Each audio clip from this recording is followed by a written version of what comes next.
Back at the end of January, I made this trilogy for you guys showing you step by step every investment I made dollar for dollar. And in the last video, I talked about how I'm going to buy it back at 30. I have no money in this at all. Doesn't matter. I'm at $18,000 in this fund with none of my money in this account. So what happens happens, but I did say my target price was 22. I wanted to get down to 22. 24 is actually the target price at a 20% drop. So in hindsight, I should have bought more on at 24, but my factors on buying were if the utilities funds sector went down. So this is the sector fund that mimics all the utility funds, and on the 23rd, it was down to a low. I also follow the Fidelity utility funds, and on the 23rd, it was a low. So those both being on a low, if the utilities directions fund is on a low, it's a buy. So on 323, I bought at $24 a share and $23.75 a share, hoping to dollar cost average and buy in at 22. That was locked in my head. I really thought it was going to get to 22. Back here on the 1st and on the 10th it was getting close, and I kept holding for 22, and then on the 23rd it got down to 23.69. So I got in at 24, 23 and 3/4 because I didn't want to miss in case it run. My mark was 24 and I wanted to get at least something in there, so I just bought 100 shares. Well, actually, I bought 200 shares, hoping to get a little more than that, or getting a better price at 22. So I was going to dollar cost average.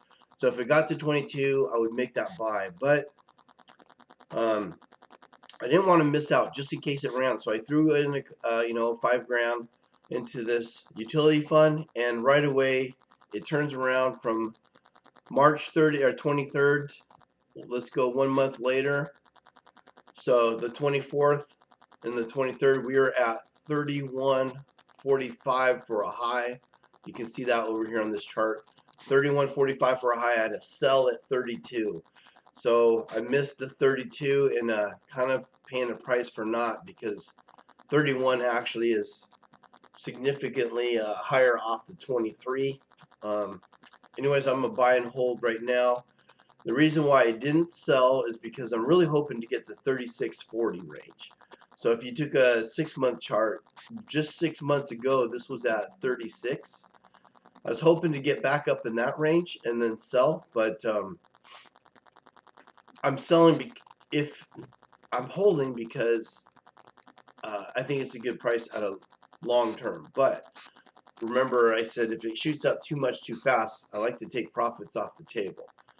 I also, on March 28th, got a dividend check for $180 on one account and $90 on another account. So, it's a few $100s just in dividends just for holding on to this fund for a few months.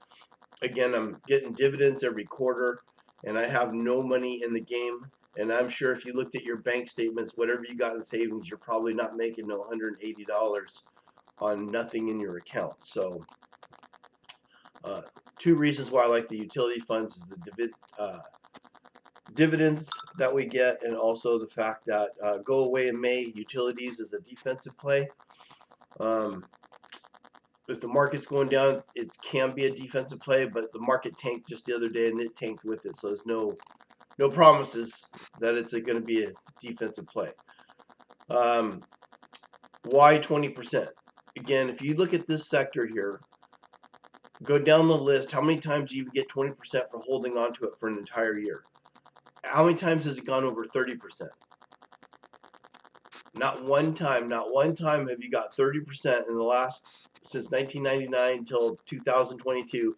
Not one time have you hit 30% just leaving and holding. So if I'm getting 30% in 3 weeks or a month, to me that says sell.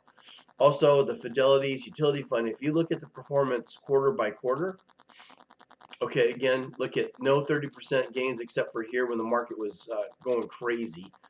So this was 43 and 32% and 98, 99 back in the heydays when everything was going nuts, while tech fund was well over 100%. So look at these quarter returns. You don't see anything at 30%. 23% is the high. So again, if I'm getting 20, 30% in 2-3 months, 2-3 weeks, got to consider taking profits off the table.